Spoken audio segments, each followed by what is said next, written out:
ആരൊക്കെയാ ഈ ചത്തുപോയവര്? 150 വർഷങ്ങൾക്ക് മുമ്പ് അന്ന് ഇവിടെ മൂപ്പ് ഭരിച്ചിരുന്ന പ്രതാപശാലിയായ ഒരു കാർന്നവരുണ്ടായിരുന്നു. ആ കാർന്നവര് തഞ്ചാവൂരിൽ നിന്നുള്ള നൃത്തക്കാരിയെ വേടമേ കൊണ്ടുവന്ന് താമസിപ്പിച്ചു. നാഗവല്ലി എന്നാണ് ആ തമിഴത്തിയുടെ പേര്.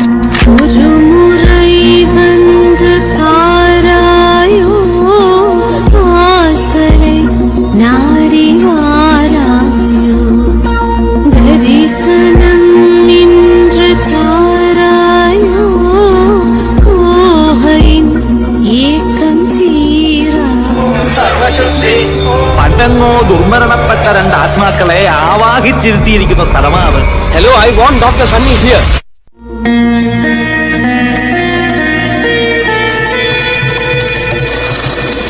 മാടമ്പിള്ളിയിലെ മാനസിക രോഗി നീ വിചാരിക്കുന്ന പോലെ ശ്രീദേവിയല്ല. ആ രോഗി നിന്റെ ഗംഗയാണ്.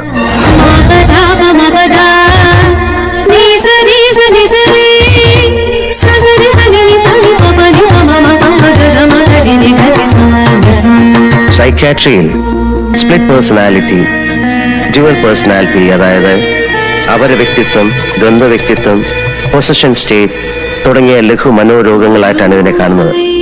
ചികിത്സിച്ചില്ലെങ്കിൽ ഇവിടെ ഗംഗയിലെ ആ മറ്റൊരാൾ നാഗവല്ലിയാണ്.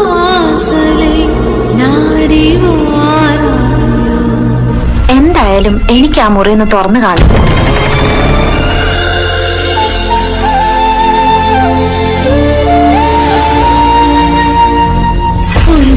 வந்து பார்த்தாயா என் மனம் நீ அறிந்தாയോ?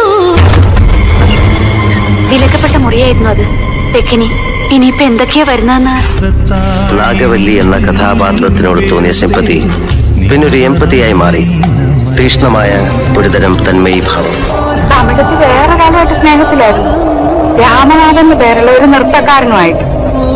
കാർന്നവരെങ്ങനെയോ ഈ രഹസ്യങ്ങളൊക്കെ അറിഞ്ഞു. അന്ന് അർദ്ധരാത്രി നാഗവല്ലിയെ കാർന്നവരെ നമ്മുടെ തെക്കിനിട്ട് വെട്ടിക്കൊന്നുകളഞ്ഞു.